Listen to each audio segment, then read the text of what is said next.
শুভ সকাল। কেমন আছেন সবাই? প্রতিদিনের মতো আমার আজকে আবার বারান্দায় চলে আসলাম। দেখেন, সেই ছোট্ট দানা থেকে যে গাছগুলো আমি লাগিয়েছিলাম, সেই ছোট থেকেই কিন্তু আপনাদেরকে আমি দেখিয়েছি। আজকে দেখেন সেই করল্লা গাছ কত বড় হয়েছে, পুরো বারান্দা জুড়ে আছে এবং পুরো গাছে ছোট ছোট করল্লা দিয়ে ভরে আছে।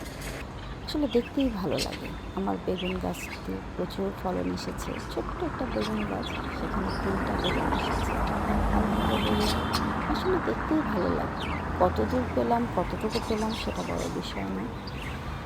আর করলা গাছগুলোতে দানা, ছোট ছোট দানা থেকে এগুলো এক একটা ছোট্ট গাছ থেকে এত বড় গাছ হয়েছে। প্রত্যেকটা গাছে করলা আছে। এই দেখতে পাচ্ছেন পুরো বারান্দা জুড়ে গাছ আর গাছ। গাছগুলো বেশ, অবশ্য বৃষ্টির দিন হলে যেটা হয়, গাছগুলো খুব দ্রুত ছড়িয়ে যায়, বড় হয়ে যায়। তো আমার গাছগুলো দেখুন কত সুন্দর বড় হয়েছে আর সবুজ। বৃষ্টির পানি লাগলে গাছের সৌন্দর্যটাই বেড়ে যায়। আমার মিষ্টি কুমড়া গাছটাও বড় হয়েছে, তবে মনে হয় না মিষ্টি কুমড়ো ধরবে, কারণ মিষ্টি কুমড়ো ধরার জন্য যে পরিমাণ মাটি সার দরকার সে পরিমাণ নেই।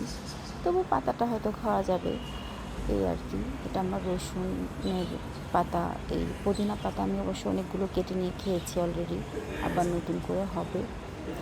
এই আমার করলা গাছ। তো মনে হচ্ছে করলা গাছ থেকে আমি একসাথে অনেক করলা নামাতে পারবো ইনশাআল্লাহ, আল্লাহ যদি চায়। এই সকালবেলাটা গাছপালা নিয়ে কাটে, ভালোই লাগে। একটু গাছে পানি দেওয়া, গাছকে একটু খুঁচিয়ে দেওয়া, গাছের সাথে কিছুক্ষণ সময় কাটানো।